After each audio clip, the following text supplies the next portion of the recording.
अब देखिए, आपको समझाने के लिए एक डायग्राम हम बना रहे हैं। ये जो डायग्राम है, ठीक है, ये एक स्टूल है गोल, जो है ना, ऊपर एक स्टूल है, मतलब जो जिसपे बैठते हैं वो वाला स्टूल, ठीक है। उसमें 3 पैर है। निधि है ना क्लास में? हाँ, क्लास में ही ठीक है। है। हम क्लास का लाइव कमेंट्री प्रोवाइड कर रहे हैं, जो जो स्क्रीन पे कर रहे हैं, ताकि आप विजुअलाइज कर पाए।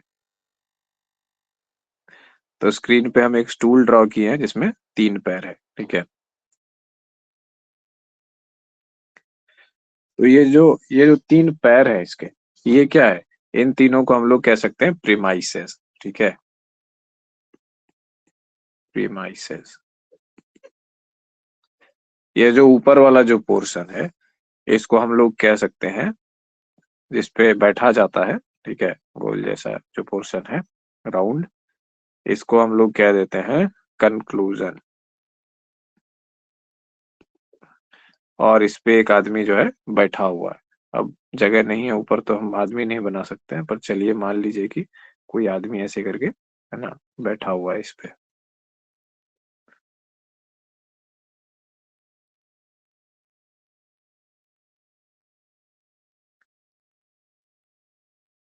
ठीक है, चलिए इमेजिन कर लेते हैं हम लोग कि कोई आदमी यहाँ पे बैठा हुआ है।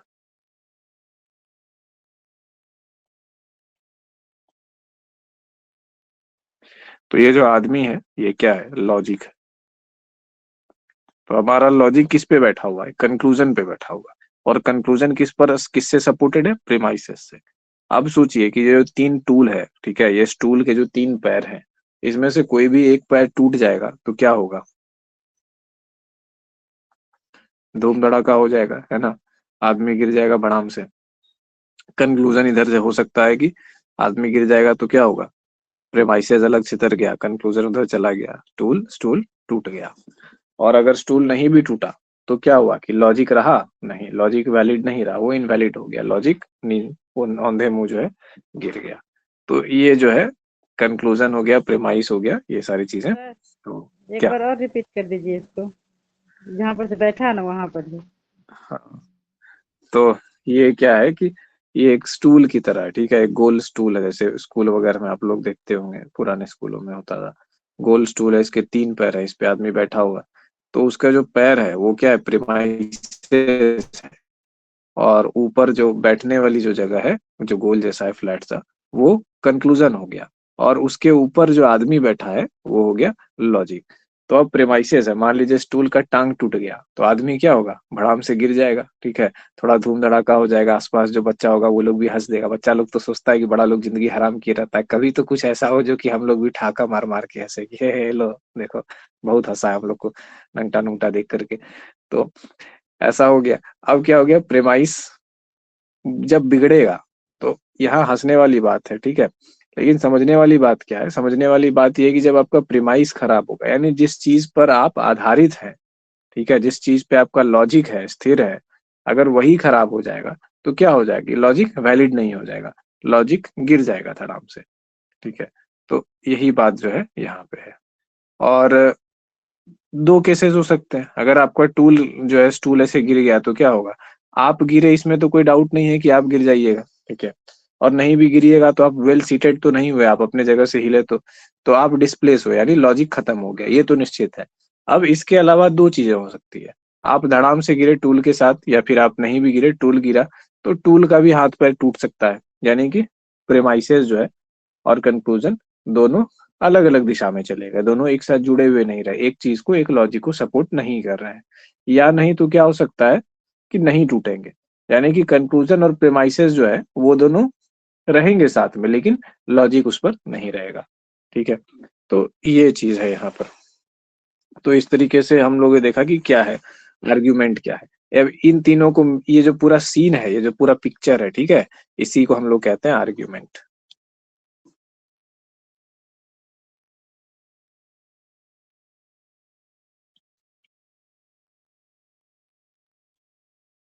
आर्ग्यूमेंट मतलब झगड़ा नहीं, ठीक है। आर्ग्यूमेंट मतलब ये हो गया कि जो हम लोग को सिद्ध करने में, है ना, तर्कों का वो स्टेटमेंट। जैसे पहले हमने देखा था कि व्हाट इज आर्ग्यूमेंट। आर्ग्यूमेंट क्या है? सेट ऑफ स्टेटमेंट्स है, कथनों का एक समूह है जो कि किसी बात को अपना आधार प्रदान करता है। तो अब एक चीज बताइए, मेन आइडिया क्या है समुच्चय में? मेन आइडिया क्या होगा? कंक्लूजन मेन आइडिया होगा कि आखिर किस निष्कर्ष पे हम निकलते हैं। कंक्लूजन जो है इसका मेन आइडिया है। कंक्लूजन जो है इस पूरे सीन का मेन आइडिया है कंक्लूजन का, कि भाई आखिर हमें चाहिए क्या? कंक्लूजन। ठीक है। प्रेमाइसेस जो है वो क्या है? वो जिस पर चीजें टिकी हुई है। और लॉजिक क्या है? जैसे कंक्लूजन मेन आइडिया हो गया, तो लॉजिक क्या हो गया? फिनोमिनन हो गया, एक परिघटना है, ओवरऑल पिक्चर है। ठीक है, ऐसे आप कह सकते हैं। तो इसका जो मुख्य नायक है वो क्या है? कंक्लूजन है। ठीक है।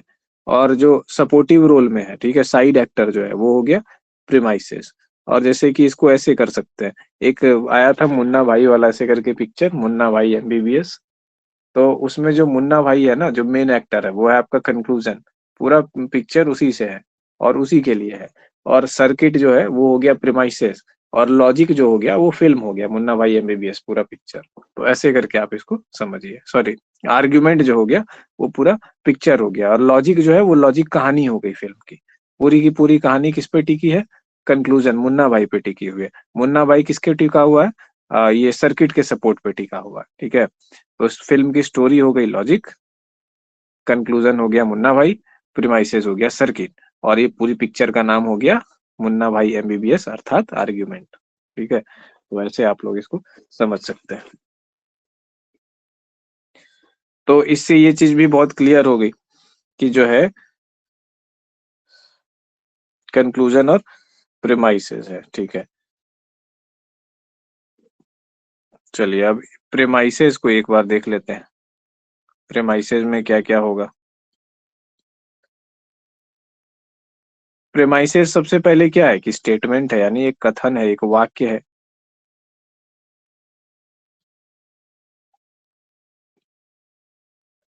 जिस पे कंक्लूजन टिका होता है और जिस पर लॉजिक टिका होता है।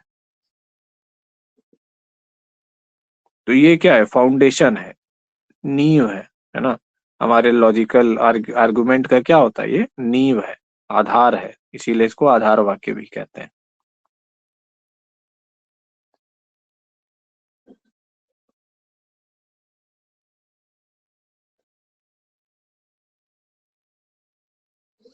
अब एक चीज देखिए, याद रखना है कि premises are assumed to be true within the context of argument. इसका मतलब क्या है?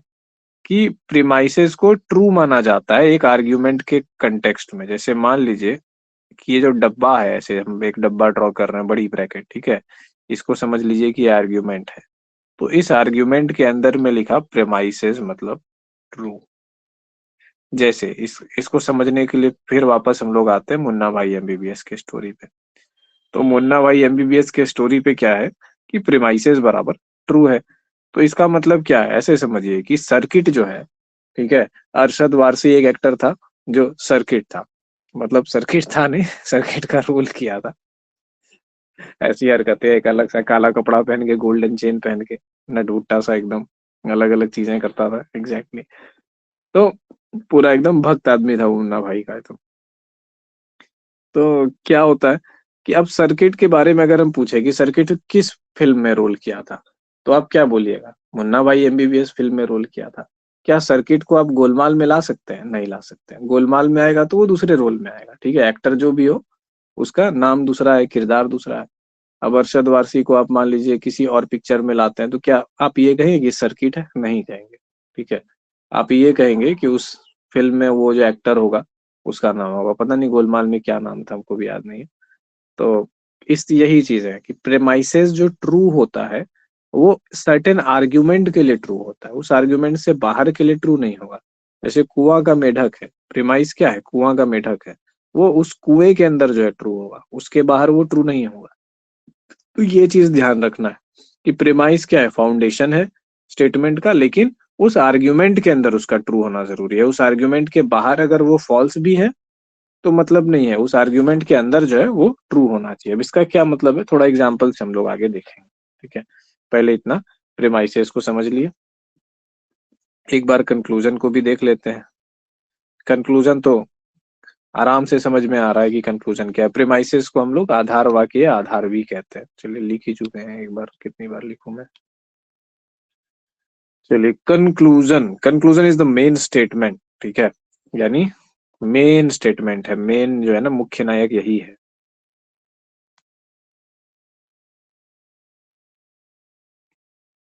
अर्थात निष्कर्ष। ठीक है, तो और ये क्या होता है, आर्ग्यूमेंट्स किसको जो है प्रीमाइसेस जो है, आर्ग ये जो पूरा का पूरा सीन है, पूरा का पूरा पिक्चर है, पूरा का पूरा आर्ग्यूमेंट है, किसके ऊपर हाईलाइट कर रहा है? मुन्ना भाई एमबीबीएस के ऊपर, यानी कंक्लूजन के ऊपर हाईलाइट कर रहा है। ठीक है, तो पूरा का पूरा पिक्चर का फोकस किस पे? कंक्लूजन पे। तो पूरा का पूरे आर्ग्यूमेंट का जो अस्तित्व होता है, आर्गुमेंट आखिर क्यों है, पिक्चर क्यों बनी, मुन्ना भाई एमबीबीएस की कहानी बताने के लिए बनी।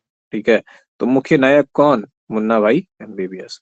बिल्कुल वही बात है, आर्ग्यूमेंट क्यों बना, आर्ग्यूमेंट अस्तित्व में क्यों है, आखिर ये पिक्चर क्यों है, कि इसलिए है, क्या है कि मुन्ना भाई इसका सेंट्रल किरदार है, उसको दिखाने के लिए। तो ऐसे आप समझ सकते हैं कि आर्ग्यूमेंट जो होता है ना, आर्ग्यूमेंट एग्जिस्ट ही करता है इसको प्रूव करने के लिए। Argument aims to prove conclusion.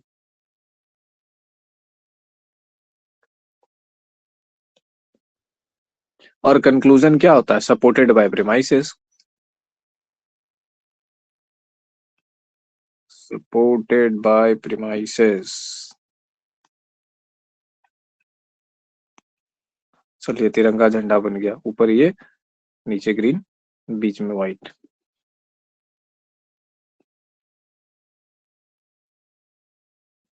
अब चलिए हम लोग थोड़ा एग्जाम्पल देख लेते हैं इसका।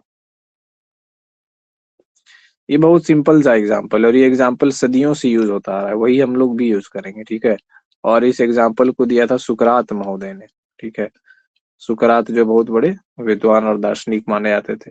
साइंस जब फिलॉसफी के गर्भ से निकल रहा था, तो साइंस को फिलॉसफी के गर्भ से निकालने वाले या डालने वाले, जो भी भगवान पिता नर्स जो भी समझिए, यही लोग थे। ठीक है, सोक्रेट्स, प्लाटो, सुकरात, ये सब का नाम आप लोग सुने होंगे।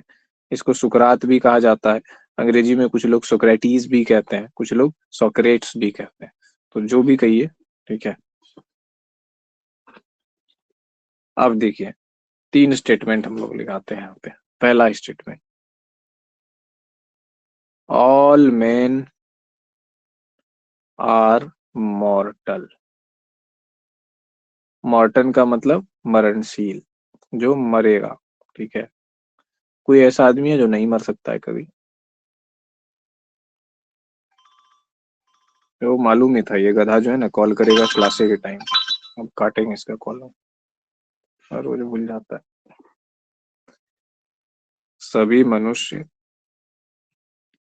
मरणशील है।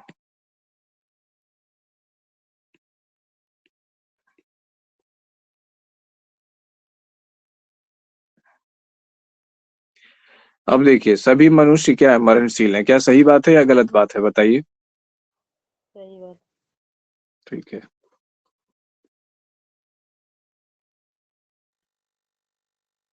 Socrates is a man. अभी हम स्क्रीन पे हमने दो स्टेटमेंट लिखा है, इसमें पहला स्टेटमेंट है ऑल मेन आर मॉर्टल, यानी सभी मनुष्य मरणशील है। और दूसरा स्टेटमेंट है सोक्रेटिस इज अ मैन, यानी कि सुकरात एक मनुष्य है। तो इन दोनों वाक्यों के आधार पे आप क्या निष्कर्ष निकालिएगा? सुकरात मरणशील है। ठीक है,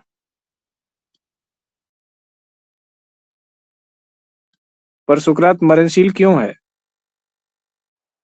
क्योंकि वो मनुष्य है ना। हाँ, तो प्रेमाइस पर गए ना, सुकरात एक मनुष्य है, आगे वापस। जी। ठीक है,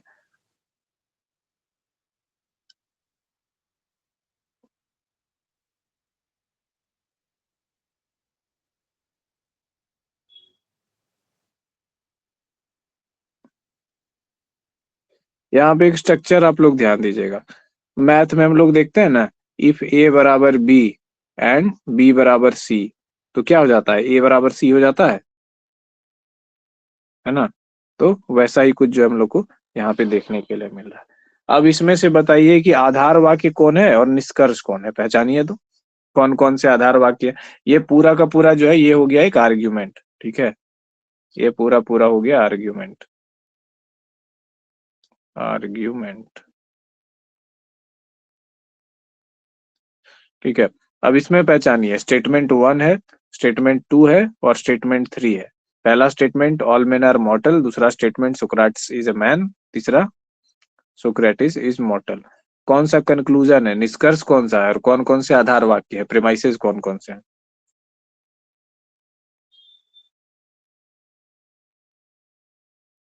सभी लोग माइक खोल के बताइए आंसर।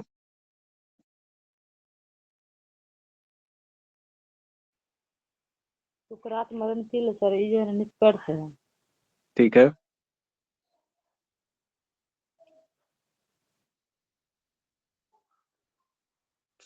ठीक है। और प्रेमाइस क्या है, ये दोनों P1 P2 जो है ऊपर दिख रहा है वो प्रेमाइसेस है। क्योंकि हमारा निष्कर्ष किस पर आधारित है, फिर से वही जो स्टूल वाला मॉडल लगाइए कि जो स्टूल जो है वो क्या है मेन चीज, सुक्राटिस इज मॉर्टल, सुकरात मरणशील है, ये तो कंक्लूजन हो गया, ऊपर हो गया। लेकिन इस कंक्लूजन का आधार क्या बना, इसकी दो आधार बने, एक तो कि सुकरात एक मनुष्य है और दूसरा सभी मनुष्य मरणशील है। तो ये जो है स्ट्रक्चर ऑफ आर्ग्यूमेंट है।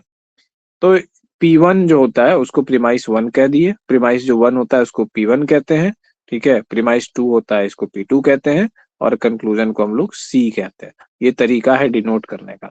आप लोग भी अगर बनाएंगे या इसको पढ़ेंगे तो यही यूज करना है, P1 करना है, P2 करना है और C करना है। अगर दो से ज्यादा प्रीमाइसेस हुए तो P1 P2 के बाद P3 P4 जितना प्रीमाइसेस होगा उतना जो है आप लोग को ये चीज करना है, ठीक है। तो अब जो है एग्जाम्पल से हम लोग समझ गए कि किस तरीके से जो है प्रीमाइस जो है ये हो गया।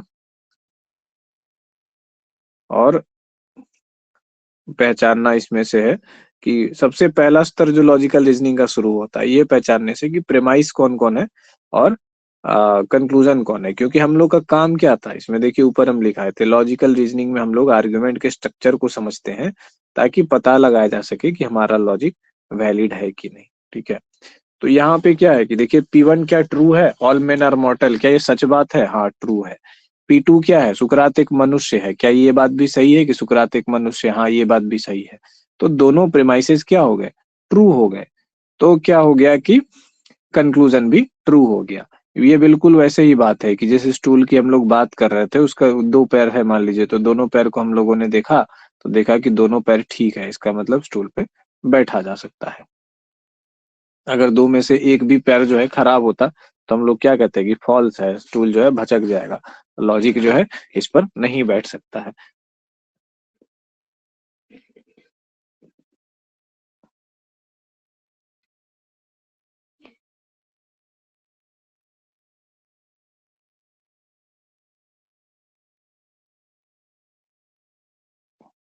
अब देखिए टाइप ऑफ आर्ग्यूमेंट कितने प्रकार का आर्ग्यूमेंट होता है। यहाँ पे आप लोग देखे तो आप लोग को माइंड में एक चीज थोड़ा थोड़ा दूर दूर से आ रहा हो कि सर ये इंडक्टिव रीजनिंग हुआ कि डिडक्टिव रीजनिंग हुआ। रीजनिंग दो प्रकार का होता है। तो वैसे ही यहाँ पे जो आर्ग्यूमेंट होगा हम लोग का, यानी कि निष्कर्ष जो निकालेंगे, क्या कर रहे हैं हम, किस तरीके से निष्कर्ष निकाल रहे हैं, उसके आधार पे आर्ग्यूमेंट को तीन फॉर्म में बांटा गया है। इसको हम देते हैं हेडिंग ऊपर, फॉर्म्स ऑफ आर्ग्यूमेंट। और अब एक फ्लो चार्ट बनाने वाले हैं। फ्लो चार्ट में क्या करेंगे, सबसे पहले एक बॉक्स के अंदर हम लिखते हैं फॉर्म्स ऑफ आर्ग्यूमेंट लिखते हैं, ठीक है। आर्ग्यूमेंट, आर्ग्यूमेंट से तीन एरोज निकल करके नीचे जा रही हैं, जो कि ये बता रहा है कि आर्ग्यूमेंट तीन प्रकार का होता है। जिसमें पहला जो प्रकार है वो है inductive argument, sorry deductive argument. Deductive argument, इसका कोई हिंदी हमको बता सकता है क्या?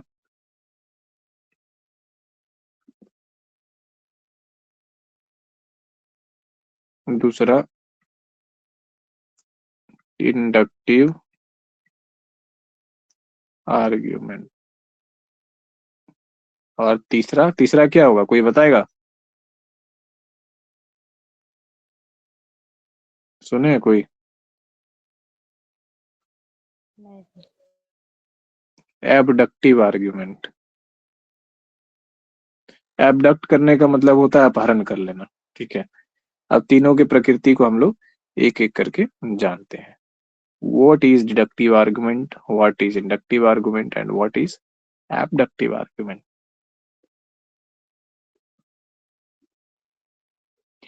तो चलिए शुरू करते हैं। थोड़ा सा ऊपर कीजिए। टेक्निकल गुरु। हम्म, एक मिनट रुकिए।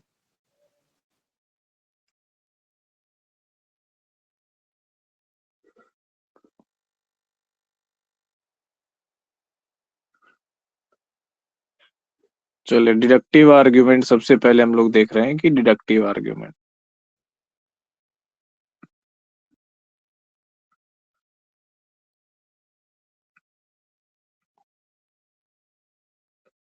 बहुत सरल है, बहुत सिंपल है, कोई बहुत ज्यादा माथा लगाने वाली चीज नहीं है, बहुत कॉम्प्लिकेटेड चीज नहीं है जब तक आप कॉम्प्लिकेटेड इसको बना ना दें।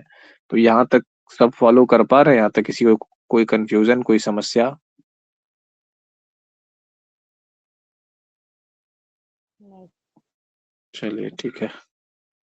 बाकी लोग सब ठीक है ना? यहाँ तक कोई कंफ्यूजन नहीं है ना? क्योंकि यहाँ कंफ्यूजन होगा तो फिर आगे दिक्कत हो जाएगी। मनीषा, निकिता, ठीक है यहाँ तक? कुछ छूटा बूटा है? नहीं, ठीक है। चलिए, तो डिडक्टिव आर्ग्यूमेंट में हम लोग अब आगे बढ़ते हैं। तो डिडक्टिव आर्ग्यूमेंट की सबसे पहली चीज, सबसे पहली खूबी क्या है? प्रीमाइस, है ना, या premises logically follows, sorry, conclusion logically follows the premises. मतलब जैसा प्रीमाइस वैसा कंक्लूजन, सीधी बात। जितना गुड़ डालेंगे उतना मीठा होगा।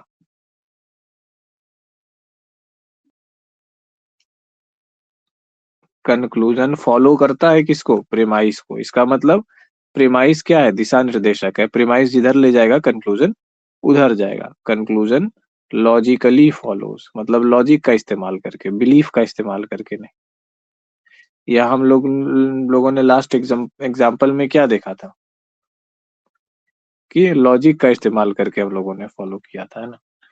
हम्म। अब इसमें क्या है ना कि लॉजिक में हम लोग, हालांकि लॉजिक फिलॉसफी का दर्शन का एक पार्ट है। अब दर्शन का मतलब क्या होता है? चीजों को देखने का एक नजरिया, दृष्टिकोण, उसी का दर्शन का एक पार्ट है। मतलब ये क्या है? तार्किक नजरिया है चीजों को देखने का। अब आप इसमें साहित्यिक नजरिया नहीं मिला दीजिएगा। फॉर एग्जाम्पल, ऑल मेन और मॉर्टल, सभी मनुष्य मरणशील है। अब कोई रोचक किस्म का आदमी रहेगा तो बोलेगा नहीं सर, सभी मनुष्य मरणशील नहीं है। कैसे? कुछ लोग इतना ग्रेट काम करके चले जाते हैं कि वो मरणशील नहीं होते हैं। तो ये क्या बात हो गई? ये साहित्यिक बात हो गई। हम बात कर रहे हैं बायोलॉजिकल, तुम बात कर रहे हो साहित्यिक। तो ऐसी चीजें नहीं कर देनी है। मतलब बाल का खाल निकालना है, ठीक है। बाल का विकराल और गबराल नहीं बना देना है कि एकदम कोई है जबरदस्ती वाला काम। आज भी निखत नहीं दिखाई दे रही है।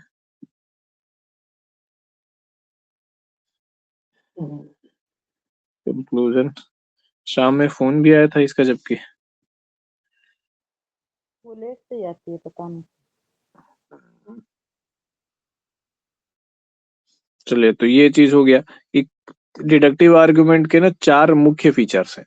पहला फीचर जो ये है कि कंक्लूजन लॉजिकली जो है नेचुरली फॉलो करेगा प्रीमाइसेस को, ठीक है। और ये क्या करेगा? प्रोवाइड्स एविडेंस, एविडेंस प्रोवाइड करेगा कंक्लूजन के लिए।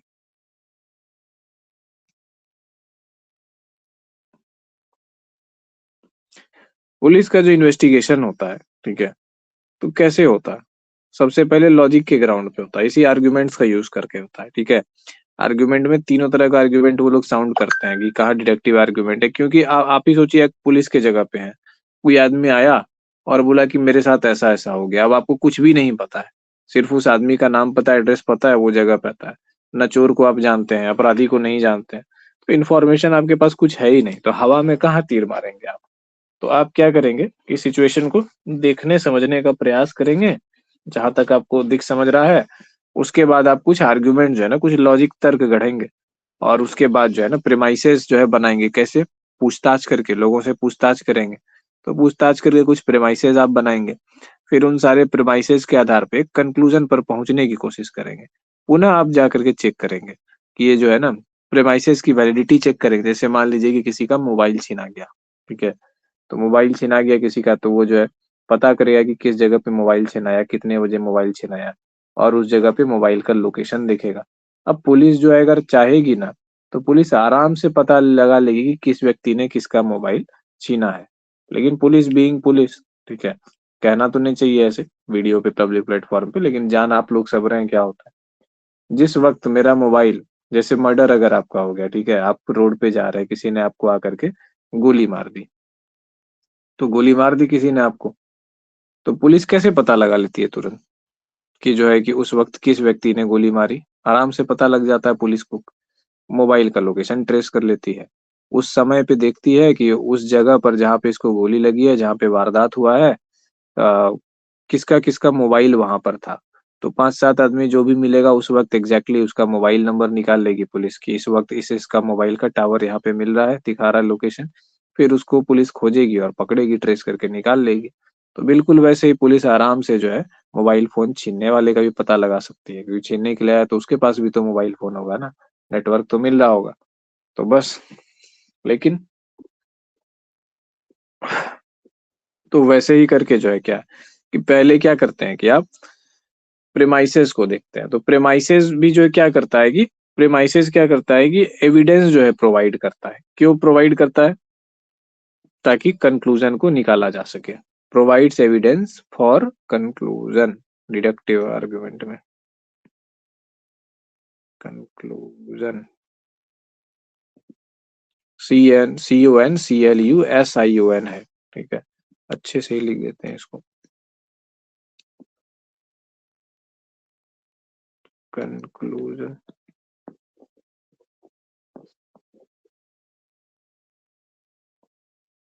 तो डिडक्टिव रीजनिंग का जो है ना, एक और सबसे मोस्ट इंपॉर्टेंट चीज, एकदम इसको स्टार मार के आप लोग जो है ना यहाँ पे लिख लीजिए कॉपी में। If premises are true, if function हो गया, प्रेमाइसेस, प्रेमाइसेस याद रखिएगा प्लूरल है, सिर्फ एक नहीं, प्रेमाइसेस आर ट्रू, अगर प्रेमाइसेस ट्रू हुआ तो कंक्लूजन भी ट्रू होगा। TRUE, ठीक है।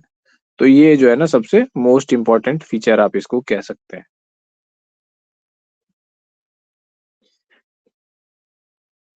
अब डिडक्टिव आर्ग्यूमेंट जो है ना, एक ऐसे आर्ग्यूमेंट का फॉर्म है जो कि वैलिड होता है। डिडक्टिव आर्ग्यूमेंट ऑलवेज वैलिड होता है।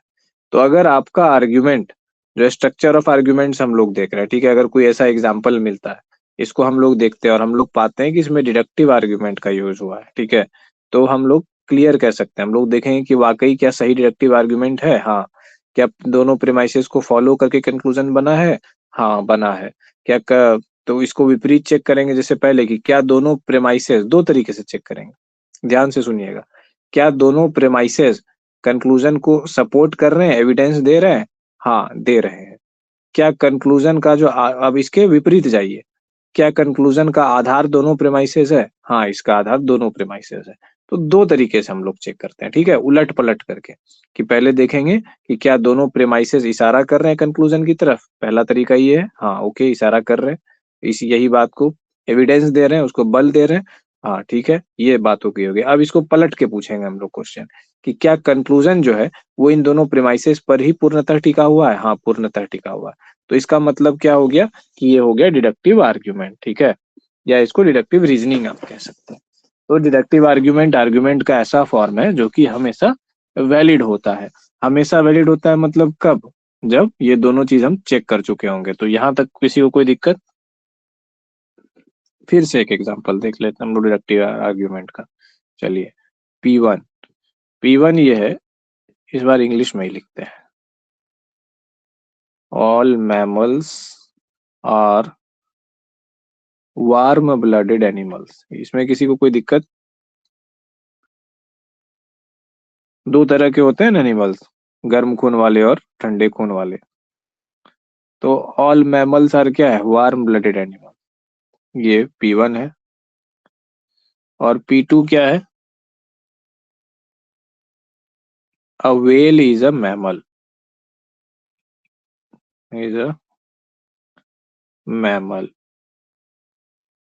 Therefore यानी इसीलिए कंक्लूजन क्या निकलेगा? Whale is a warm blooded animal. बहुत सरल और आसान सी चीज है।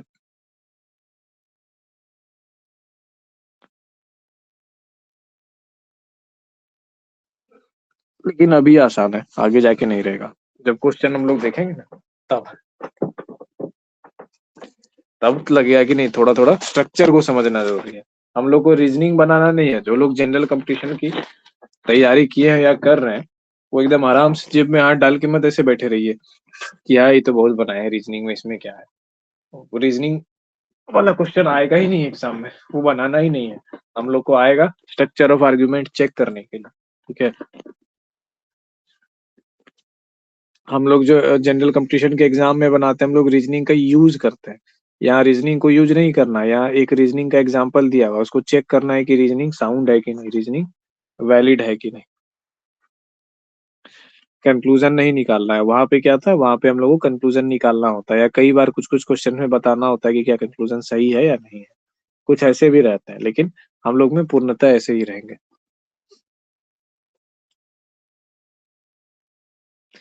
तो इसमें सबसे सबसे बड़ी चीज क्या निकल के आई, सबसे मोस्ट इंपोर्टेंट चीज क्या निकल के आई? If premise is equal to true then conclusion is equal to true. If premise not is equal to true होगा तो कंक्लूजन भी not is equal to true होगा। Now we are coming next, जिसको हम लोग कहते हैं इंडक्टिव आर्ग्यूमेंट।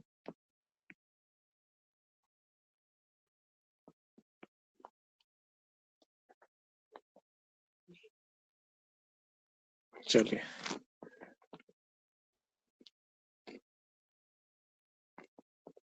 अब देखिए, समझिएगा। यहाँ जो आधार था, कंक्लूजन का जो आधार था वो क्या था? वो प्रेमाइसेस था, ठीक है। जो प्रेमाइसेस कर रहा है उस पे, लेकिन यहाँ पे आधार अलग है। ध्यान दीजिएगा, यही है बेसिक साइंटिफिक मेथड का ना, बहुत बेसिक सी चीज है, एकदम रूट जहां से शुरू हो रही है, एकदम ये गर्भ है विज्ञान का। तो इंडक्टिव आर्ग्यूमेंट में हम लोग जाते हैं और ये देखते हैं कि कंक्लूजन किस पे बेस्ड है। पहले डिडक्टिव में कंक्लूजन किस पे बेस्ड था? डिडक्टिव में हमारा कंक्लूजन बेस्ड था प्रेमाइसेस पे। लेकिन इसमें हमारा जो कंक्लूजन है वो बेस्ड होगा, बेस्ड ऑन किन चीजों पे? एक चीज है ऑब्जर्व्ड पैटर्न,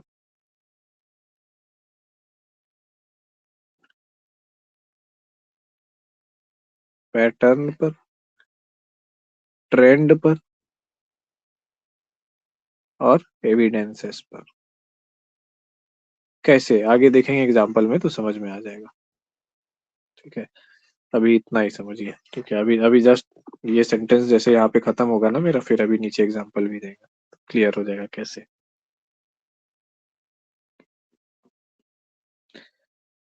डिडक्टिव में क्या था? प्रीमाइसेस ट्रू है तो कंक्लूजन ट्रू है। डिडक्टिव क्या कह रहा था? ठोक के कह रहा था, एविडेंस दे रहा था कंक्लूजन के लिए, ठीक है। और यहाँ पे हम लोग क्या कर रहे हैं? ऑब्जर्व कर रहे हैं, ट्रेंड देख रहे हैं, ठीक है। एविडेंस को खोजने की तलाश कर रहे हैं। तो ये प्रोबेबल ट्रुथ की बात करता है, लाइकलीहुड की बात करता है। प्रोबेबल मतलब संभव, प्रोबेबल ट्रुथ।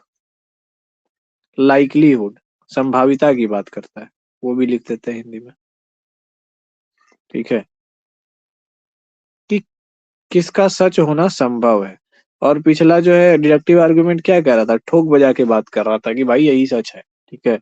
अगर प्रीमाइसेस ट्रू है तो यही सच है। डिडक्टिव आर्गुमेंट का बहुत सिंपल सा एग्जांपल हो गया, ठीक है। एक एग्जांपल मान लीजिए कि दो पार्टनर है, ठीक है। अब एक पार्टनर दूसरे पार्टनर को चीट कर रहा है।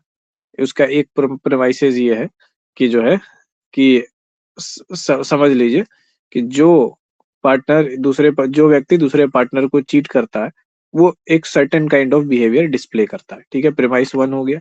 और प्रेमाइस टू हो गया कि मेरा पार्टनर वो बिहेवियर डिस्प्ले कर रहा है। ये 2 प्रेमाइसेस हो गया। थर्ड क्या हो गया कि मेरा पार्टनर मुझे चीट कर रहा है, ठीक है। अब वो जो सर्टेन बिहेवियर डिस्प्ले कर रहा है, तो हम यहाँ पे सर्टेन बिहेवियर इसीलिए बोल रहे हैं क्योंकि हम कुछ चीजें बोलना नहीं चाह रहे हैं।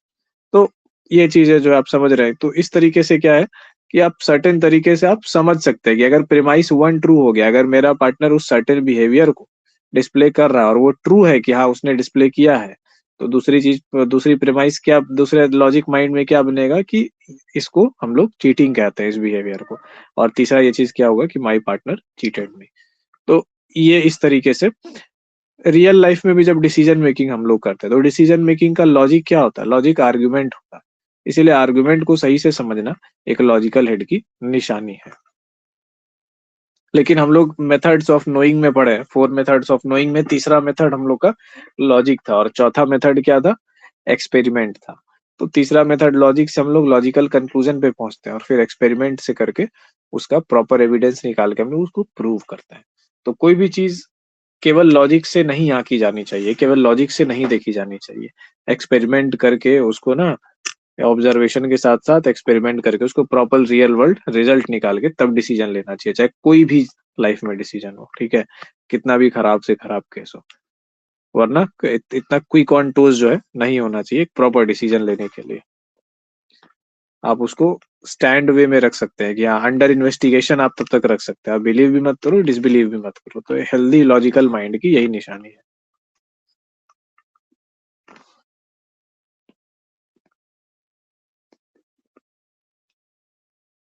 नाउ प्रोबेबल ट्रूथ जो है इसकी बात करता है, तो क्या ये पूर्णतः जो है पूरा कंफर्मेशन प्रोवाइड करता है? नहीं, ठीक है, फुल कंफर्मेशन प्रोवाइड नहीं करेगा। तो फुल कंफर्मेशन जो है ना, इसको लिख करके हम काट देते हैं यहाँ पे। फुल कंफर्मेशन प्रोवाइड करेगा? बिल्कुल नहीं करेगा, नो। फुल कंफर्मेशन है ये हमेशा किस चीज को प्रोवाइड करेगा? हमेशा कहेगा लाइकलीहुड की बात करेगा, संभावना की बात करेगा, ठीक है। तो अब जो है यहाँ तक तो क्लियर है कि प्रेमाइस ट्रू था डिडक्टिव में, तो कंक्लूजन ट्रू है। अब इसमें इंडक्टिव में देखिए कि प्रेमाइस अगर ट्रू है तो कंक्लूजन ट्रू है कि नहीं, ये संभावना बात कह रहा है। पीछे क्या कह रहा था? बिल्कुल ट्रू है। अगर इसमें है कि अगर प्रेमाइसेस ट्रू है तो कंक्लूजन ट्रू हो सकता है, यही अंतर है दोनों में। अब इसका एग्जाम्पल देख लीजिए, कैसे ऐसा कैसे हो रहा है सर। ध्यान से देखिएगा इस एग्जाम्पल को, एकदम कंसंट्रेट होके, यहाँ वहां से दिमाग हटा करके, क्योंकि ये बहुत इंपॉर्टेंट टाइम है इस चीज को ये समझने के लिए। Every cat I have seen has fur. किसी को कोई दिक्कत इतनी सी अंग्रेजी में? नहीं सर। ठीक है। अब देखिए P1 ये है, P2 क्या है? देयरफॉर, इसीलिए ऑल कैट्स हैव फर।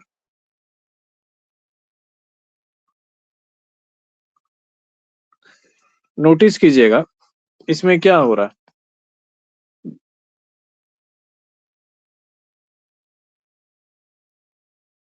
दो प्रेमाइसेस है, ठीक है। इसमें एक ही प्रेमाइस पे समझ लीजिए कि इसको कर लिया, क्या बोलते हैं, इंडक्टिव आर्गुमेंट का यूज। दूसरा प्रेमाइस ही कंक्लूजन की तरह नजर आ रहा है, चलिए तो इसको कंक्लूजन भी आप मान सकते हैं। प्रेमाइस नहीं, कंक्लूजन ही मान लीजिए इसको। एक प्रेमाइस है और एक कंक्लूजन है,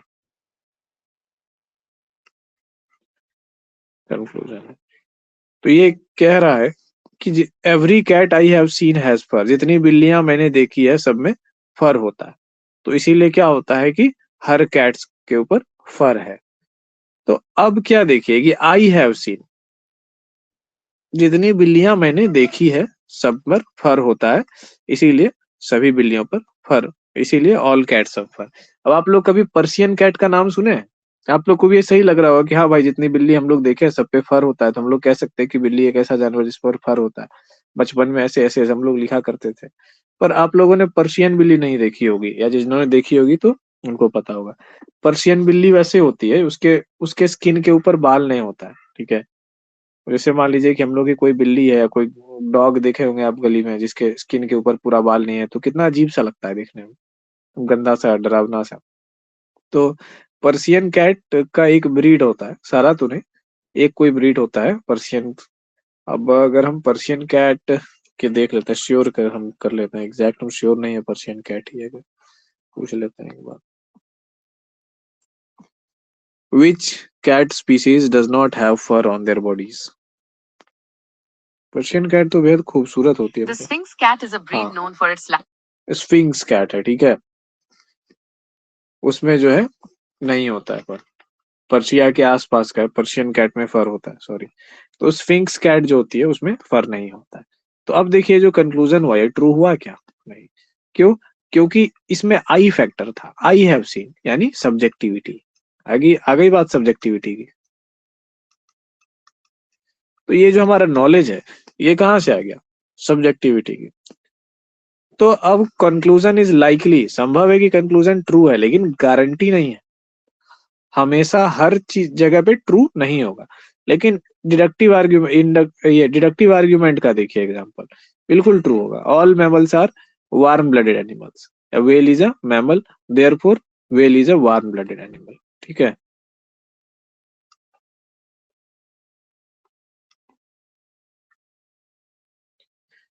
अरे यार ये मच्छर, ठीक। तो ये चीज हो गया। अब और कुछ एग्जांपल हम लोग देख लेते हैं, ठीक है, कि क्या क्या एग्जांपल हो सकते हैं इंडक्टिव आर्ग्यूमेंट के।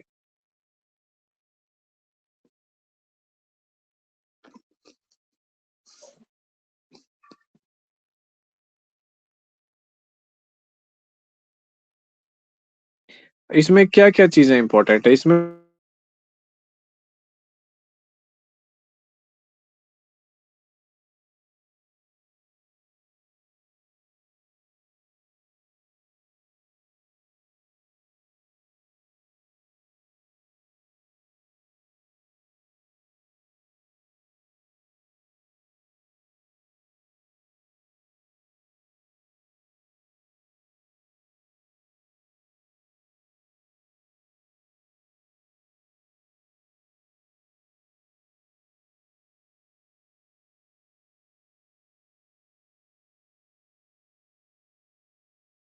रात के बाद सुबह होती है, कभी उसके जीवन में सुबह होगा? कभी नहीं होगा।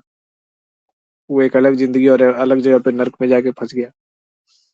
तो यही चीज है। तो अब देखिए इसमें क्या है, sun has risen every morning in recorded history. क्या चीज आ रही है? ऑब्जर्व पैटर्न, ठीक है। ये चीज इंडक्टिव आर्ग्यूमेंट में, ये तीन चीज याद रखिएगा, ऑब्जर्व पैटर्न, ट्रेंड और एविडेंस। तो ऑब्जर्व पैटर्न दिख रहा है कि भाई हर सुबह ऐसा हुआ है, तो इसलिए कल भी ऐसा होगा। अब ये आपको देख के लग सकता है थोड़ा थोड़ा डिडक्टिव रीजनिंग टाइप का, कि हाँ ये बात तो सही है कि सूर्य हर सुबह उगता है, ठीक है। तो लेकिन यहाँ पे बात क्या है, यहाँ पे बात क्या है कि ऑब्जर्व पैटर्न की बात है कि हर सुबह ऐसा देखा गया है, ठीक है। और ऑब्जर्व पैटर्न की बात किस में होती है? इंडक्टिव आर्ग्यूमेंट में, इसीलिए इंडक्टिव आर्ग्यूमेंट होगा। तो ऐसे अप्रोच करना है क्वेश्चन को। कई बार गौर से स्थिर से देखने पे पता चलेगा कि इंडक्टिव है कि डिडक्टिव है, ठीक है। अदरवाइज आप इसको देखिए तो लगेगा कि हाँ ये तो सही बात है, सन हर सुबह जगता है तो कल भी जगेगा। अब देखिए विल राइज, पकड़ रहे हैं यहाँ पे, विल राइज, विल राइज मतलब कल जगेगा। तो ये क्या है? एक लाइकलीहुड की बात कर रहा है, एक संभाविता की बात कर रहा है। विल राइज, कल भी जगेगा। कोई कह देगा कि कल सूर्य उग जाएगा, तो क्या जरूरी है कि उग ही जाए? तर्क ऐसे काम कर रहा है। ये आप उसको नेचर से जोड़ के मत देखिएगा कि जो है कि हाँ सर सूर्य तो उठ ही जाएगा, लॉजिक का फॉलो कर रहा है। फॉर एग्जाम्पल, ठीक है, एक एग्जाम्पल बहुत इजिली हम लोग ले सकते हैं कि दो लोग हैं, पार्टनरशिप में है, रिलेशनशिप में है, मतलब रिलेशनशिप का नाम मैरिज नहीं है, उसके पहले रिलेशनशिप में है। तो मेरा पार्टनर मुझसे बहुत प्रेम करता है, देयरफॉर हमेशा प्रेम करेगा। क्या ऐसा होगा? बिल्कुल नहीं होगा, ठीक है।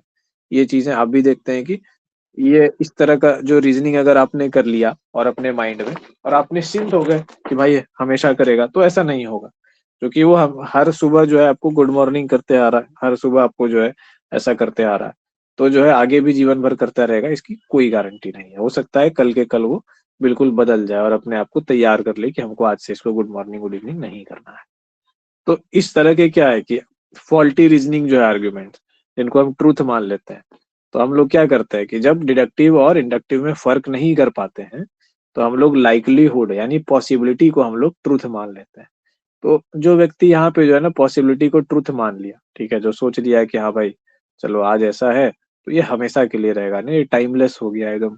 और देखिए है कि ये सब चीजें तो आमतौर पे होता ही है कि मैं अंतिम सांस तक, जब तक सांस चल रहा है ऐसा वैसा पूरा लोग बोलते हैं, और उसके बाद जो है ना पता चल रहा है कि ये सब झूठ बोलने वालों का लक्षण है। ये सब बिल्कुल नहीं होता, फालतू की बातें हैं ये सब। जो ऐसा बोलेगा वो तो ऐसा कभी नहीं करेगा, ये तो 100%। तो हमने क्या है, लाइकलीहुड को आपके हृदय ने समझ लिया, पॉसिबिलिटी को आपके हृदय ने समझ लिया ट्रूथ, ठीक है। आपको दिया जा रहा था इंडक्टिव रीजनिंग, आप उसको समझ रहे थे डिडक्टिव रीजनिंग।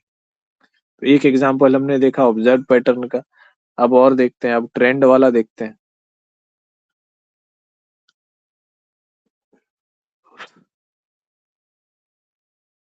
तो सबसे पहले जो रीजनिंग होगा, जो आर्ग्यूमेंट होगा, हम लोग के सामने प्रेमाइस रहेगा, कंक्लूजन रहेगा, और उसको देख के हम लोग को समझना होगा कि इसमें डिडक्टिव का यूज हुआ है या इंडक्टिव का यूज हुआ है। तो आज की क्लास में सबसे पहले हम अपनी इसी कला को सधाने की कोशिश करेंगे, इसको शार्प करने की कोशिश करेंगे, ठीक है, कि कैसे फर्क जो है किया जाए इंडक्टिव में और डिडक्टिव में, तब हम लोग आगे बढ़ेंगे। ठीक है, जल्दीबाजी में करके एकदम जैसे तैसे करके पूरा नहीं करना है, समझते हुए आगे बढ़ना है हम लोगों को। तो चलिए, एक प्रेमाइस है पी। मीटियोरोलॉजिस्ट किसको कहते हैं? मौसम वैज्ञानिक को कहते हैं, ठीक है।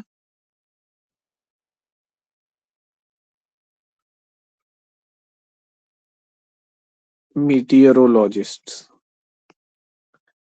यानी मौसम वैज्ञानिक। Observe current weather patterns, current मतलब अभी का, समसामयिक, ठीक है। करंट वेदर पैटर्न्स जैसे कि टेम्परेचर,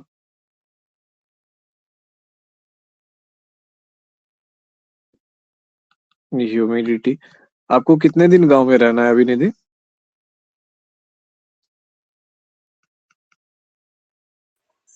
शायद 2-3 दिन अभी। अच्छा, ठीक है। विंड डायरेक्शन, तो ये चीजें हमने यहाँ पर देख ली, पी हो गया। अब सी की बात करते हैं। कंक्लूजन इससे क्या निकला?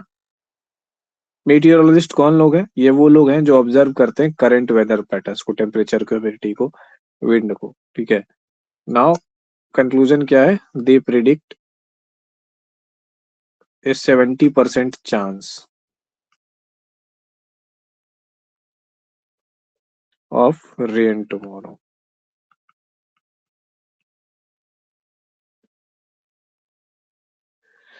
अब जैसे मौसम का हाल है, तो भागलपुर में मौसम का हाल जो है, मौसम की भविष्यवाणी कौन करता है? बिहार एग्रीकल्चर कॉलेज यूनिवर्सिटी, जो आप जान रहे हैं, BAU सब, और जिसको हम लोग कॉलेज कह देते हैं, एग्रीकल्चर कॉलेज कह देते हैं, वो अपने आप में यूनिवर्सिटी है पूरी, ठीक है। तो आप उसको कॉलेज समझते हैं, आपकी गलती है।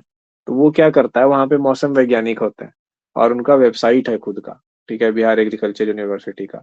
उसके वेबसाइट पर एकदम तड़के सुबह जो है ना, एकदम अर्ली मॉर्निंग जो है, मौसम की सूचना, या रात में ही डालते होंगे या कभी, एकदम आपके जगने से पहले ही आपको मिल जाएगी उसके वेबसाइट पर मौसम सूचना, समय से पहले। जैसे आज की मौसम की सूचना कल ही आपको मिल जाएगी। तो वो लोग क्या करते हैं, वो लोग बोलते हैं कि बारिश होने की संभावना है, दिन ऐसा रहेगा वैसा रहेगा।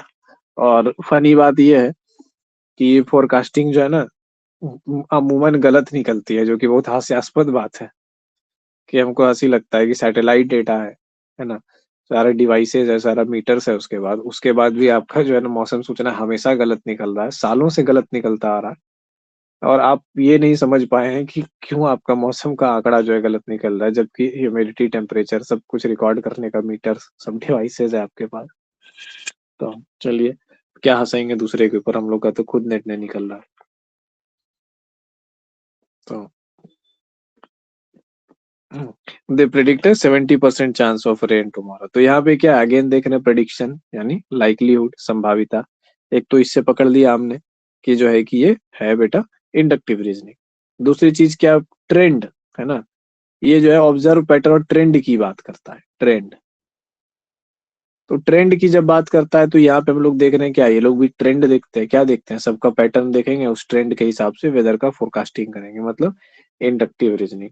अभी आप लोग देखते होंगे कुछ कुछ लोग ना, स्टूडेंट लोगों को, मतलब पता नहीं इस जनरेशन, मतलब हमारी जनरेशन के नीचे जो जनरेशन है, मेरी जनरेशन के नीचे, तो उन लोगों में ना ये बड़ा ये चीज दिख रहा है कि ऐसी चीजों के प्रति रुचि पैसा कमाने में बहुत ज्यादा, जैसे शेयर मार्केट है, सट्टा वाली जितनी चीजें हैं, क्रिकेट में पैसा लगाना हो, आईपीएल में, लूडो किंग हो, पता नहीं क्या क्या चीज है, मतलब जहाँ जुआ वाली वाली चीजें उनको इतनी अट्रैक्ट कर रही है।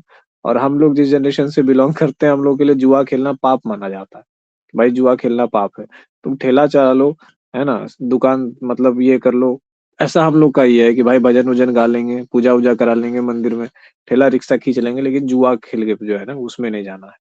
तो उसको एकदम, जुआ को एकदम अंतिम गति माना जाता है कि जब पुरुष जो है ना एकदम नीच हो गया, नीचतम हो गया, जब उसको अपने कर्म से और अपने बाहुबल से भरोसा एकदम पूरी तरह से उठ गया, तब वो जुआ की श्रेणी में जाएगा, ठीक है, भागे के वो चीज में। तो लेकिन अभी क्या हो गया कि आप देखेंगे कि इसको ना प्रमोट किया जा रहा है, सरकार जो है जुआ को, पिछली जो सरकार थी, भाजपा के पहले की सरकार, तो उसके सरकार में जुआ खेलना अपराध था, पुलिस आके पकड़ के ले जाती थी। अभी जुआ खेलने का लाइसेंस हो गया है कि जो है कि आप जुआ खेलो, जुआ खिलवाओ, लेकिन टैक्स हमें देते जाओ। अगर आप हमें टैक्स दे रहे हो तो आप पूरे देश में जुआ खिलवा सकते हो, खेल सकते हो, ऐप बना सकते हो, प्लेटफॉर्म बना सकते हो, बस सरकार को टैक्स देते जाओ। आर्थिक अपराध क्या हो गया, आर्थिक अपराध को रोक नहीं पाई सरकार, तो बोला कि ठीक है करो, टैक्स लगा देते हैं।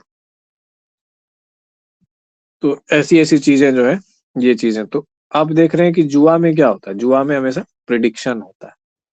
शेयर मार्केट में भी बच्चे जो है पूरा लगे हुए हैं कि शेयर मार्केट से इतना, वो उसको बताते हैं कि वो साइंस है, और वहां पे भी प्रिडिक्शन। अब प्रिडिक्शन जो होता है, प्रिडिक्शन करने के लिए आपको दो चीजें बहुत ज्यादा जरूरी होती है पढ़ने के लिए। जो आदमी प्रिडिक्शन में बहुत अच्छा होगा उसको प्रोबेबिलिटी थ्योरी होती है, ठीक है, प्रोबेबिलिटी और मैथमेटिक्स, इन दो चीजों का ना जो बहुत ज्यादा मास्टर होगा, ऐसा वो वाला मास्टर ना है कि स्कूल में जो है टॉप किए, कॉलेज में टॉप किए, तो क्या किए कि कोई भी सवाल दीजिए उसको बना देते हैं बैठ करके, ऐसे ऐसे करके फॉर्मूला में जो है डाल करके पट से निकाल देते हैं चार तरीका से। वो सब बोतू सब है, ठीक है, धरती का बोझ सब है जो टॉप करते आया और अपने आप को मैथमेटिशियन दिखाते आया। उन लोगों के कारण ना मैथमेटिक्स की हत्या हुई, और उन लोगों को ऐसे टीचर्स ने जो बनाया ना वो अपराधी है, ठीक है, उनको फांसी पे चढ़ा देना चाहिए था। उन लोगों ने उनको मैथ नहीं पढ़ाया, उन लोगों ने उसको कैलकुलेटर बनाया, और कैलकुलेटर बना करके बेवकूफ बना करके और होशियार, मतलब सबसे डेंजरस और सबसे खतरनाक और सबसे बेकार आदमी कौन होता है, जिसको ये पता, जो अपने आप को बहुत होशियार और बहुत बढ़िया समझता है। तो इंडिया में जो मैथमेटिक्स के जो जीनियस है ना, वो वही है, वो कैलकुलेटर्स है। मैथ कुछ नहीं आता है, कैलकुलेशन आता है, और उसी पे उछल रहे होते हैं। लेकिन आपको वाकई में अगर जो है ना प्रिडिक्शन अच्छा करना है, तो आपको प्रोबेबिलिटी और मैथमेटिक्स वाकई में आना चाहिए, समझ में आना चाहिए, और उसका उपयोग आना चाहिए, कैलकुलेशन नहीं आना चाहिए। कुछ कुछ ऐसे लोग हुए हैं हिस्ट्री में, जिसमें एक पश्चिम का एक आदमी था, उसको दुनिया के सारे कसिनो में जाना बैन है। आप लोग को आश्चर्य लगा है कि उसको उसके ऊपर क्यों बैन लगाया, क्योंकि वो जहां भी लॉटरी और कसिनो में जाता है ना, पूरा कसिनो और लॉटरी खाली करके आता है वो। क्यों? क्योंकि उसकी प्रोबेबिलिटी थ्योरी जो है ना, और मैथमेटिक्स बहुत ज्यादा साउंड है, और माइंड में जो है वो सारा कुछ कैलकुलेट कर लेता है। तो प्रोबेबिलिटी क्या करती है, प्रोबेबिलिटी लाइकलीहुड को बताती है कि कोई चीज के घटने की कितनी ज्यादा संभावना है। तो वो बंदा क्या करता है कि मैथमेटिकली सारे प्रोबेबिलिटी को कंक्लूड कर लेता है, और उसी के हिसाब से अपना बेट प्लेस करता है, चाहे कोई भी गेम हो। तो उसका मैथमेटिक्स का एक पार्ट होता है स्टैटिस्टिक्स, ठीक है, तो उसका स्टैटिस्टिक्स और प्रोबेबिलिटी थ्योरी बहुत मजबूत है। अगर आप शेयर मार्केट से एक साल में अरबपति बन जाना चाहते हैं, कि हमको पूरे जीवन में पैसा नहीं कमाना है, ठीक है, पूरे जीवन में हमको बैठ के खाना है, हमको अरबपति बन के रहना है, तो आपको कुछ नहीं करना है। आपको 4 से 5 साल जो है ना घर में चुपचाप बैठ जाना है, और पूरा का पूरा प्रोबेबिलिटी, मैथमेटिक्स और स्टैटिस्टिक्स को चार्ट के मास्टर कर जाना है, गॉड बन जाना है उसका। उसके बाद आप एक साल में 2-4 अरब रुपया कमा सकते हैं बैठ करके मार्केट से, क्योंकि आप चीजों को प्रिडिक्ट कर पाएंगे जहाँ पे कि फैक्टर्स बहुत ज्यादा है। तो ये, मतलब ये काल्पनिक बात नहीं है, रियलिस्टिक बात है, बहुत सारे लोग ऐसा किए हैं, लेकिन उनके लिए उनका नॉलेज इतना सधा हुआ था। अनफॉर्चुनेटली उसमें किसी इंडियन का नाम नहीं है। इंडियन क्या करता है, किसी के प्रिडिक्शन के पैटर्न को कहीं से कोई छोड़ देता है ना, कोई बताता है कि हाँ इस तरीके से प्रिडिक्ट किए हैं, एक मैथमेटिकल फॉर्मूला ड्रॉप कर दिया है, तो इंडियन उस फॉर्मूला को उठाता है, उसी के ऊपर जो है प्रेडिक्शन लगाता है, 2-4 सफलताएं पाता है और उसी में उछल जाता है, 4 लोगों को बताता है, फिर पता चलता है कुछ टाइम के बाद वो एल्गोरिदम काम करना बंद कर दिया शेयर मार्केट में, फिर सबका पैसा डूब जाता है और फिर वो भाग जाता है आदमी। तो ऐसी चीज है। तो क्या है कि प्रिडिक्शन जो है, जहां भी प्रिडिक्शन की बात आ रही है, इंडक्टिव रीजनिंग की बात है, और वहां पे आपको सावधान रहने की जरूरत है। चाहे कितना भी मैथ या कुछ भी दिख रहा है, जहां प्रिडिक्शन और प्रोबेबिलिटी आया भैया रुक जाओ, वहां पे कंफर्मेशन नहीं है। जहां आपके साथ कोई व्यक्ति है और कह रहा है कि संभावना है शादी हो जाएगा, तो भैया अभी निकलो, एकदम संभावना पे नहीं, बिल्कुल नहीं। हम अपने जीवन और अपने इन चीजों का संभावना पे समझौता नहीं करेंगे। चलिए 4 नंबर पे आते हैं, जनरलाइजेशन फ्रॉम एक्सपीरियंस। ये तो हम लोगों ने देख ही लिया, कैट का फर वाला, ठीक है, एक एग्जाम्पल कि हमारा जो अनुभव था उसको हम लोग जनरलाइज कर रहे हैं, ठीक है। तो इंडक्टिव रीजनिंग क्या है, स्पेसिफिक से जनरल की तरफ, ठीक है। क्योंकि हमने देखा है कि सारी बिल्लियों को फर होता है, तो इसीलिए सारी बिल्लियों को फर होता है। इसका एक और एग्जाम्पल देखते हैं। एग्जाम्पल 3 के बगल में ट्रेंड लिख देते हैं, एग्जाम्पल 1 के बगल में लिख देते हैं ऑब्जर्व, क्या था, ऑब्जर्व पैटर्न के बगल में ऑब्जर्व पैटर्न,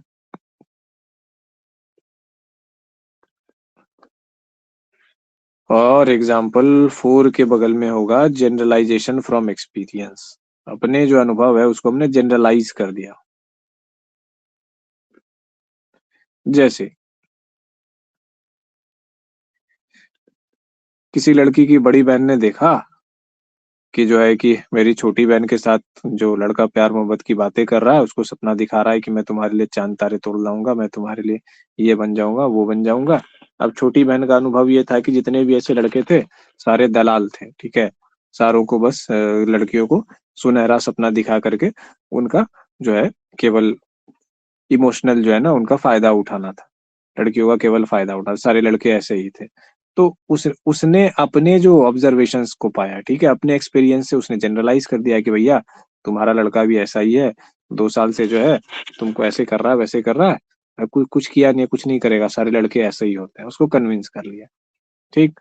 अब क्या हो गया, अब क्या हुआ कि कन्विंस कर लिया, बोला कि नहीं तुम उससे बात करना छोड़ दो, ऐसे वैसे कर दो, बहन की बात में आके उसने लड़की को ब्लॉक कर दी। लड़के का पढ़ाई पूरा हुआ, लड़के का जब्बर जॉब लग गया, ठीक है, ए ग्रेड में एकदम चला गया, सीधे आसमान पलट दिया। एकदम गरीब घर का लड़का था, ईमानदारी से पढ़ रहा था और उसको बोला था, वचन का लड़का पक्का निकला। अब तो लड़का निकल गया पक्का, ठीक है। अब उसके बाद वो लड़की कहेगी सॉरी हम तुमको गलत समझे, तो लड़का बोलेगा भाड़ में जा, तेरे को सफलता और पैसा से ये चीज है ना, पैसा और ये वाला चीज था, तुमको विश्वास नहीं हुआ इतना साल रह के मेरे साथ, भाड़ में जा, नहीं चाहिए हमको तेरा प्यार व्यार कुछ नहीं, रहने दे। हम भी अपने पेरेंट्स को खुश देखना चाहते हैं, जैसे तुम अपनी बड़ी बहन को खुश देखना चाहती हो, हम भी देखना चाहते हैं, चल निकल यहाँ से एकदम पहली फुर्सत में। तो क्या है, जनरलाइज फ्रॉम एक्सपीरियंस। आपने एक्सपीरियंस से जो जनरलाइज किया उसको आपने ट्रूथ मान लिया, उसके बेसिस पे आपने एक्शन ले लिया, और क्या हो गया, पड़ गई बीपीएल, बम पे लात, ठीक है, गलत चीज। तो इसीलिए इंडक्टिव रीजनिंग को समझना और अपने जीवन में हर जगह अप्लाई करना मुश्किल होता है, क्योंकि माइंड जो है ना, हम लोग का माइंड ऐसे काम करता है, देखो वाई शेप में, ठीक है। ऐसे माइंड जा रहा है जा रहा है जा रहा है, इस पॉइंट पे जाके 2 रास्ता हो जाएंगे, ठीक है।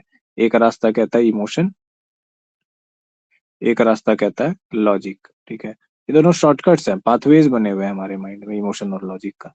तो इसमें क्या होता है, आपका जो थाउट है ना, ऐसे करके इस वे में थाउट जा रहा है, तो एक पॉइंट पे आके या तो इमोशन के साइड हो जाएगा या तो लॉजिक के साइड हो जाएगा। अगर इमोशन के साइड गया तो उसको लॉजिक कम दिखाई पड़ेगा, लॉजिक के साइड गया तो इमोशन कम दिखाई पड़ेगा। तो ये ना हम लोग के ब्रेन का वायरिंग है प्राकृतिक रूप से। लेकिन जब आप इंडक्टिव डिडक्टिव रीजनिंग और ऐसी चीजों को करने लगते हैं, तो क्या होता है कि आपका ब्रेन, आपका थॉट प्रोसेस दोनों दिशा में साथ साथ चलने लगता है, इधर और इधर।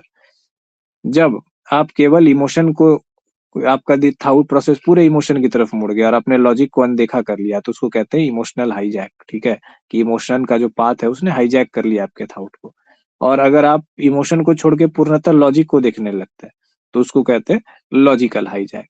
जैसे मान लो कि अभी के केस में हुआ था, ठीक है, इंडक्टिव रीजनिंग में भी हमने एक केस देखा कि बड़ी बहन ने जो है क्या किया, इंडक्टिव रीजनिंग का यूज करके छोटी बहन को बता दिया, छोटी बहन ने उसको इंडक्टिव आर्ग्यूमेंट नहीं समझा, उसको डिडक्टिव आर्ग्यूमेंट समझा, ट्रुथ मान करके कर लिया। तो क्या हो गया, छोटी बहन का उसका लॉजिकल हाईजैक हो गया, उसने अगर देखा होता है कि भाई थोड़ा इमोशन भी देखते हैं, थोड़ा देखते हैं कि हाँ बंदा ट्रू कितना था, वाकई में ऐसा है कि नहीं, हम क्या मेरे लिए मेहनत कर रहा है, हाँ क्या वो वाकई उतने घंटे पढ़ रहा है जितना घंटा उसको पढ़ना चाहिए जिस चीज के लिए हमको बोला है, हाँ क्या वाकई में उस चीज के होने की संभावना है, हाँ है, क्या वो जिस संगठन में जहाँ काम कर रहा है उस संगठन में लोग उसको रेस्पेक्ट से देखते हैं और सबको लगता है कि हाँ ये बंदा सफल होगा, हाँ लगता है, क्या सफल होने के लिए जो जो शर्तें पीछे होनी चाहिए, जिन जिन सीढ़ियों पे चढ़ना चाहिए उन जिन सीढ़ियों पे वो चढ़ता आ रहा है, हाँ चढ़ता आ रहा है, तो इसका मतलब क्या है कि आगे भी करेगा। तो ये होता है डिडक्टिव रीजनिंग। आप प्रॉपर डिडक्ट करो और उसको फिर करेगा की बात आ गई तो फिर वहां पे संभावना आ गई।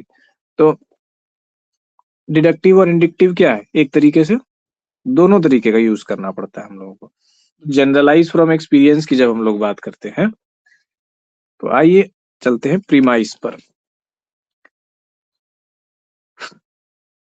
एवरी स्वान, अगेन वही कैट वाल जो जैसा एग्जांपल है, ठीक है। एवरी स्वान, स्वान का मतलब होता है हंस, ठीक है। I have ever seen.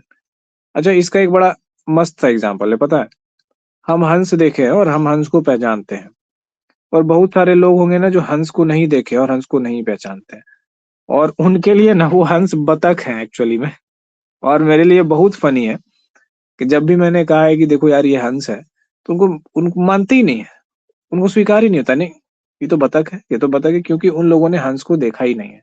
Inductive reasoning का सबसे अच्छा एग्जाम्पल, जैसे गंगा किनारे हम अक्सर जाकर के बैठते हैं, मेरा फेवरेट प्लेस वही है कि घाट वाला जगह नहीं, मतलब जैसे जहाँ पे ना थोड़ा घाट में बहुत गंदगी और लोग सब होते हैं, थोड़ा गंगा किनारे एकांत जैसा जहाँ पे होता है वहां पे, तो वो मेरा फेवरेट प्लेस है जाके बैठने के लिए। अब तो टाइम नहीं मिलता है, पहले मिलता था तो बैठते थे जाकर के एकदम चुपचाप। तो वहां पे हमको कुछ हंस वगैरह जो है, 3 हंस दिखाई पड़ते थे, 3 हंस वहां पे आ गए। हमने दोस्तों को बताया, अरे यार वहां पे ना बहुत सुकून मिलता है, बहुत अच्छा है, वहां पे हंस भी है। तो फिर दोस्त भी जाने लगे। तो एक दिन दोस्त आया, हमसे लड़ गया, बोला कि नहीं ये जो है हंस नहीं है, ये बतख है। वो प्रूफ करने पे उतर गया कि बतख है। हमने बोला ठीक है बतख है, वाई वुड आई प्रूफ, तुम्हारी बेवकूफी है, तुम समझो। अब उसका लॉजिक क्या था, उसका लॉजिक ये था कि बेचारे ने कभी हंस देखा ही नहीं था, बतख देखा था। अब देख रहा है कि बतख से मिलता जुलता तो है, पर हंस कैसे हो सकता है, हंस ऐसा नहीं हो सकता, ये तो बतख ही है, ठीक है। बिल्कुल जैसे चूहा और छछूंदर में, जो लोग छछूंदर नहीं देखा है वो लोग चूहा को भी क्या, जो छछूंदर नहीं देखा है वो लोग छछूंदर को भी क्या बोलेंगे कि चूहा है। तो एग्जैक्टली वही चीज है, जो हमने नहीं देखा, जो हमने नहीं जाना वो सच नहीं है, जो हमने जाना वही सच है। उसको जनरलाइज करके सब पे थोप देना। आपने चूहा देखा और आपने छछूंदर नहीं देखा, तो आप छछूंदर को भी चूहा बना रहे हो, ठीक है। ये जो पूरी कहानी है, पूरा जो एग्जाम्पल हमने दिया, ये सब क्या है, इंडक्टिव रीजनिंग का एग्जाम्पल है। Every swan I have seen ever is white, तो therefore all swans are white.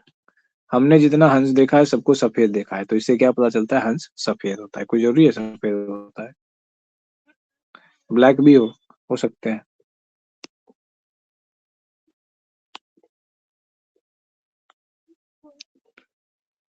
Easily आ रहा है समझ में सबको, या कोई दिक्कत भी हो रही है, पजल भी हो रहे हैं कहीं पे सब लोग?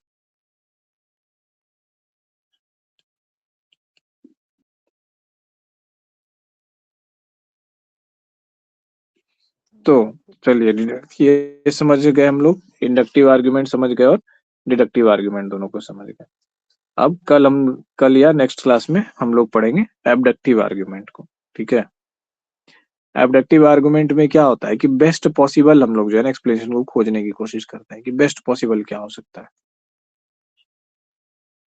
तो वो एक अलग चीज है, उस पे हम लोग जाएंगे। फिर हम लोग देखेंगे कैटेगरिकल प्रोपोजिशंस को, स्ट्रक्चर ऑफ कैटेगरिकल प्रोपोजिशंस को, टाइप्स ऑफ कैटेगरिकल प्रोपोजिशन को। अभी ये बहुत बेसिक है, हम लोग पहली सीढ़ी पे हैं, पहली सीढ़ी से क्वेश्चन नहीं आता है, क्वेश्चन आता है आगे की सीढ़ियों पर, ठीक है ना। पर पहली सीढ़ी से होकर ही आगे की सीढ़ियों पे जाया जा सकता है। तो हम उम्मीद कर रहे हैं कि यहाँ तक में किसी को अगर कोई भी डाउट रहा है, थोड़ा सा भी कुछ रहा है, तो बिल्कुल पूछिए और उसको क्लियर कर लीजिए, नहीं तो फिर आगे चीजें नहीं बनेगी और नहीं समझ में भी नहीं आएंगी। रिकॉर्डिंग हुआ है क्लास का क्या?